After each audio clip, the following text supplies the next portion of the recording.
Welcome back for another edition of our SJHL preseason coaches interviews brought to you by Saskatchewan Construction Safety Association. And today we're heading north as we're joined by head coach and general manager of the Flin Flon Bombers, Mike Reagan. Mike, thanks for joining me today. How was summer? I know it was a bit different for you guys up there.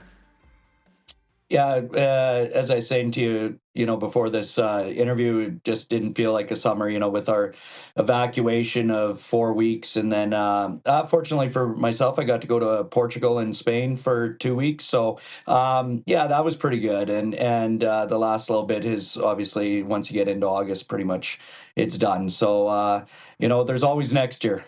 Well, there's a little bit of debate, Mike, about what year you're heading into. For as the longest tenured coach in the league, we'll say 17, your 17th season. I I like think it. that's Yeah. fair.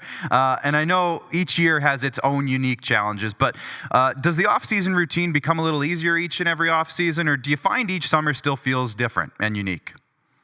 I think every year is different, and we've had a lot of changes here over the summer. Obviously, Cole's moved on to the Brooks Bandits, and, we've got a new assistant coach here. So that's been a little bit of a change for myself. And we also have a new president, and some other things with our board that is going on. So, that's been different, and our new guy, Tyler's come in here and, been great, and, trying to show him the ropes without forgetting everything that Cole, did for us and that sort of thing. So I told him, every day is going to be a new day, and just be expecting the unexpected. So he's done a great job so far. I think it's been great, having him up here working the hockey school before camp took place, getting familiar with the community and everything like that. So yeah, it's obviously a change, but a good challenge, and I'm excited about it. So 17 years, we talked about that. Only 3 losing seasons under 500 since you've jumped on in terms of taking the helm of the Bombers. Not many coaches in junior hockey can claim that or boast that many winning seasons in that time span. What would you say would be the consistency or the key to the consistency over those years? Well, we've got great people surrounding, the myself here, and our scouting staff has done a tremendous job. John Clausen has been around, believe it or not, longer than I have with the Bombers. I think he's entering, like year 21 or 22. So there's the consistency right there, having your head scout being a part of this the whole time. Him and I are like an old married couple. We go banter back and forth at each other. We talk, 3-4 times a day, but it's great chemistry, and it's a good fit. And then we've got some other guys that have been around the organization for quite some time, and I think once you change the culture, then it's kind of a snowball effect. And the fact that we haven't missed the playoffs in the 17 years, is speaks to the consistency, and guys want to be a part of a program that's in the playoffs every year and having success. And early on we were able to get a lot of Division 1 scholarships, and that really drew a lot of high-end players to Flin Flon. And with the landscape changing, with the new rules in NCAA and the Western Hockey League and all that, and the BCHL, what's gone on with them over the last couple of years, I think we're seeing how it's all going to play out, and just where we fit in the grand scheme of things, and that. But yeah, it's just we got a lot of guys that are pulling in the right direction, and have been working real hard to build a culture here. Well, let's look at last season now before we move on to this year. A 38-13 4-1 record, 81 points, finished second in the regular season. A really back-and-forth series with Humboldt, but 2 really favorable games, 2 dominant games at the end to close out that series. And then a really interesting series, I'll say, against Weyburn, pushing it to 6 games after losing the first 3, overtime in Game 6. Obviously a dramatic finish, but what can you take away from last season as a whole that you can bring into this year's team? Well, I think that the biggest thing is that's the youngest team we've ever had here, and we depended on a lot of young guys. Having in the playoffs, there were games that we had 5 or 6 17-year-olds in our lineup because of injuries and stuff like that. So with the growth that those guys had throughout the year, I think that we're hoping that it pays off for us this year. You might look at our returning roster and go, geez, they don't have any, Ryder Ringers or Keith Gruners and stuff like that. And the young guys like a Leo Seitz or Ryder Muka, Tyler Stinton, or Wyatt Stinton, Tyler's his dad, and then Emerson Clark on the back end.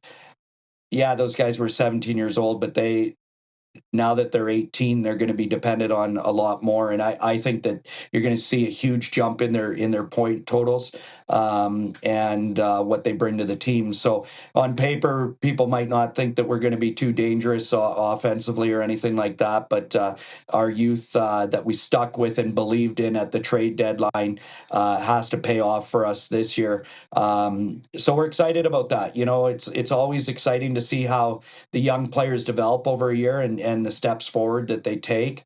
And I think the other nice thing is our back end. We returned 5 out of our 6 D-men, and then we were able to trade for a 20-year-old that was a captain that ended up winning his league championship last year, and Xavier Fichon. So we're excited about our back end. 6 guys with junior experience. That's a great start. Yeah, I was gonna bring that up. Yes, you had a very successful season, but you are bringing back a lot of that youth coming into this year, and they're expected to take another step. You mentioned the group on defense. You mentioned all 6 guys. That's a huge. Not many teams can boast 6 guys coming back that you have experience with and comfort with. So that's pretty huge. Up front, a guy like Joey Lees, he's going to have another big year ahead of him. Leo Seitz, you mentioned. Ryder Muka, you mentioned.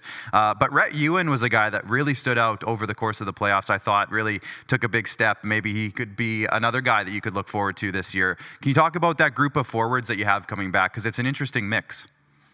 Yeah, Rhett was. I think the biggest thing with Rhett is Rhett doesn't know how good he can be, and there's many conversations that I had throughout the year with him, and just telling him like, you have amazing tools. Like you can dominate, and I think it's just getting him to believe in himself. And at times he was, and when he played with that confidence, man, he was dominant out there. And we're really excited about what he can do this year. I think he's going to be one of the best power forwards in the league. Him and Landon Alexander. I mean, Landon, I think throughout main camp had 7 or 8 goals. And he's flying out there. And, if it wasn't for injuries last year, I think that people would have really took notice on who Landon Alexander is and was for us, I guess, and how good of a player he is. So, again, I think we've got like these hidden gems that not a lot of people know about, and they're going to find out, I think, early on in the year just how good guys like Rhett and Lando can be. So one thing, basically year in, year out for the last, I'm going to say several seasons now, one thing that Flin Flon has always been able to say coming into a year is you have a really strong 20-year-old goalie, it seems, and you always seem to have a really strong backup. Can you tell me about the goalie situation this year? Because I feel like it might be a little bit different for you going into this season. 100%. It's different. We're going into the season without a returning guy. Kenny Marquardt is going to school. And then obviously last year we had Matthew Keeper. But people got to remember, we didn't start the year with Matthew Keeper. Right. We were 6-10 after our first 16 games and in 10th place. And I was watching your guys' show all the time and talking about how it was going to be so difficult to move up the standings. Well, we went 26 games without getting beaten in regulation when Keeper came in. And that's a franchise record, and we're pretty proud of that. And during the ride, it was amazing because it didn't feel real.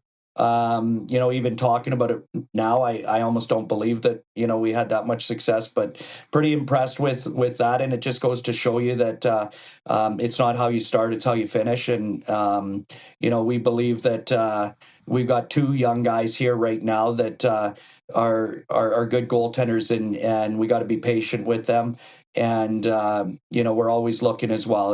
There's no question. I think that we're looking to find a veteran guy that's going to give us a chance to win every night. Not saying that these guys can't, but it takes time for young guys to adjust to a league, and so we don't want to put too much pressure on those guys as well. It's always nice to have someone that you can look up to and kind of learn, the position and that sort of thing. So we'll just see where it goes here the first couple weeks of the season. And you know what? We're not going to make a move just to make a move either. Absolutely. It makes a lot of sense. And so you're doing this interview now. I'm going to break the fourth wall a little bit here, but you're actually the last coach to do one of these interviews with us here. So you've had the chance to see some guys, see some preseason action, see some guys on the ice against other players, other teams. You don't. I know you're very tight-lipped in terms of saying too many names, Mike. I've interviewed you a few times. I know how you work. I know how you operate. But can you tell me maybe a little bit about some guys who have stood out? I know you mentioned Landon Alexander, for example, so far in camp. Who's stood out? Who are you excited to see take another step?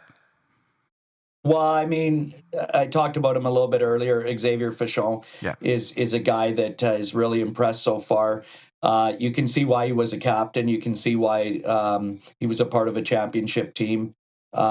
Very poised back there, and he's just. I think the more he gets comfortable here, obviously the better he's going to play. And we've seen him take huge strides since he's gotten here, and it's an adjustment for him. But another guy is Nate Lalumere was a guy that we traded for. Was a 17-year-old that played in the Quebec Junior A league last year. I think he had 34 points in like 43 games or something like that. Big, strong power forward that we're really excited about. And then Maverick Delisle, just a real hockey IQ type player that uses his brain more than, his speed or anything like that.